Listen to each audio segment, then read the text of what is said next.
High, আ আমি psyche. আর আজকে আমি আমার পছন্দের একটা প্রিয় একটা বইয়ের সেকেন্ড পার্ট নিয়ে আলোচনা করব। ফার্স্ট এ আমি বইটার ফ্লাপ আপনাদের পড়ে শোনাই। গত কয়েক মাস ধরে হাসপাতালের মর্গে পোস্টমর্টম করতে গিয়ে মৃতদেহের সাথে পাওয়া যাচ্ছে বিশেষ কিছু লক্ষণ। এরই মধ্যে মেডিকেল কলেজে ঘটে গেল এক ভয়াবহ ঘটনা। আসিফ হোসেন জানা না জেনেই জড়িয়ে পড়ল তার জীবনের সবচেয়ে বড় এবং ভয়ঙ্করতম কেসে। যে ক্রাইম এই সমাজে যুগের পর যুগ হয়ে এসেছে, যে অপরাধীর শিকড় বহু বছরের পুরনো। আসিফ আর আবিদ যে বিভীষিকাময় বিষাক্ত তথ্যের সামনে পড়তে যাচ্ছে, সভ্যতার ধ্বংসস্তূপই তার প্রিয় খাবার। তারই গল্প আবার কান্তার। এটা হচ্ছে একটা মেডিকেল থ্রিলার বই। আমি বলবো যে এটা থ্রিলার বা গোয়েন্দা গল্পের পাশাপাশি সমাজের একটা বিষাক্ততার গল্প। এই বইটা পড়ার আগে এই বইটার বিষয়বস্তু বা কি নিয়ে আসলে বইটা লেখা এটা আমি জানতাম না। কা এই সিরিজের যে ১ম বই 'কান্তার' ওই বইটা পড়ে আমার যে ভালো লাগা তৈরি হয়, সেখান থেকে আমার এই বইটা কেনা। তো যদি আমি জানতাম এই বইটার বিষয়বস্তু কি, হয়তো আমার পরবর্তী আগ্রহ তৈরি হতো না। সেই হিসেবে আমি যে জানতাম না বিষয়বস্তু, সেটা একদিক থেকে ভালোই হইছে। তো আগ্রহ তৈরি না হওয়ার যে কারণ সেটা হচ্ছে সমকামিতা। আ সমকামিতা সম্পর্কে আমি আগে যে ৪-৫ টা বই পড়ছি, তো সবগুলোতেই আমার মনে হচ্ছিল যে লেখক চাচ্ছেন সমকামিতাকে একটু প্রমোট করা হচ্ছে। বোঝানো হচ্ছে যে এটা আসলে কোনো অন্যায় বা অপরাধ না। এটা মানুষের মনের ব্যাপার, একটা স্বাভাবিক ব্যাপার। এটাকে হচ্ছে অস্বাভাবিকভাবে দেখার কিছু নেই। তো এই বইটা তার ব্যতিক্রম। আর সমকামিতা হলো এমন একটা জিনিস যে আমাদের চোখে সচরাচর এটা ধরা পড়বে না। আমাদের চোখের সামনে এমন মানুষ ঘুরে বেড়ালেও হয়তো আমরা বুঝতে পারবো না। বা অনেক সময় দেখা যায় আমরা বুঝেও মজা নেই বা চুপ করে থাকি। আমাদের চুপ করার পিছনে একটা বড় কারণ হতে পারে আমরা তর্কে যেতে চাই না বা এই নিয়ে কথা বলতে চাই না, কোনো বাকবিতণ্ডায় যেতে চাই না। কিন্তু এই যে নীরবতাটা, এই নীরবতাটাই এই জিনিসটাকে আরো বেশি প্রমোট করা হচ্ছে।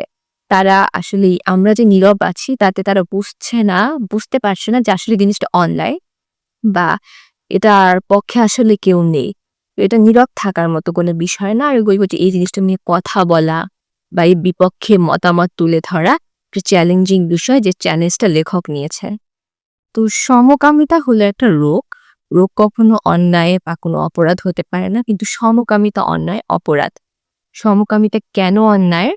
এই জিনিসটা লেখক তার বইয়ে নানান রকম বৈজ্ঞানিক ব্যাখ্যা, ধর্মের ব্যাখ্যা, মেডিকেল টার্ম সবকিছু ইউজ করে খুব সুন্দরভাবে যুক্তিতর্কের মাধ্যমে আর এই ১২৮ পৃষ্ঠার বইয়ে সুন্দরভাবে তুলে ধরছে। আর সমকামিতা একটা রোগ হওয়া সত্ত্বেও অন্যায়, এর পক্ষে যে যুক্তিগুলো লেখক আসিফের মাধ্যমে বইয়ের ভেতর দেখাইছে, ওই যুক্তিগুলো শুনে আমার মনে হয়েছে আসলে তো আমরা কেউ কখনো এভাবে ভাবিনি।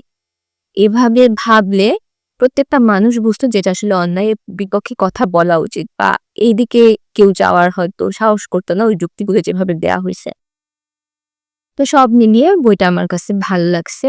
বইয়ের ১ম দিক থেকে আমার কিছুটা নাটকীয় মনে হচ্ছিল। মনে হচ্ছিল যে বইয়ের যে প্রধান চরিত্র সে একটু মানসিক রোগী টাইপের বা একটু উন্মাদ টাইপের চরিত্র। আর এই বইয়ে যে মেডিকেল টার্ম ইউজ করা হয়েছে তা আগের বইয়ের থেকে বেশ বেশি এবং আমার কাছে একটু কঠিনই মনে হচ্ছে। কিন্তু যত আমি বইয়ের ভেতরে আগাচ্ছিলাম তত জিনিসগুলো আমার কাছে ক্লিয়ার হচ্ছিল বা স্পষ্ট হচ্ছিল। আর বইয়ে যে চরিত্রগুলো বেশ সুন্দরভাবে ফুটে উঠছে। টার্নিং পয়েন্ট গুলো বেশ ভালো ছিল। কিন্তু হয়তো থ্রিলার একটু বেশি পড়ায় আমি টুইস্টটা একটু আন্দাজ করতে পারছিলাম। আর বইয়ে যে মেইন জিনিসটা সেটা হচ্ছে সমকামিতায় আক্রান্ত মানুষেরা চাচ্ছে এর বৈধতা প্রতিষ্ঠা করতে, জিনিসটাকে সমাজে নরমাল হিসেবে দেখাতে। আর এই বইটা হচ্ছে সেই বৈধতা প্রতিষ্ঠার বিপক্ষে লেখকের লড়াই। তো আমি বলব যে এই টাইপের বই আসলে আমাদের জেনারেশনে বা এই জেনারেশনের অন্তত পড়া উচিত। আ আমাদের মানে আমরা হচ্ছে অনুভব করতে পারি যে আসলে এই জিনিসটা আসলেই বেড়ে যাচ্ছে। তো এই নিয়ে সমালোচনা বা আরো লেখালেখি জরুরি। আর সবশেষে বলব যে ডোন্ট জাজ এ বুক বাই ইটস কভার। কেন বললাম হয়তো অনেকেই বুঝবেন। আর আমি এটার ব্যক্তিগত রেটিং দিব 4 আউট অফ 5। টাটা।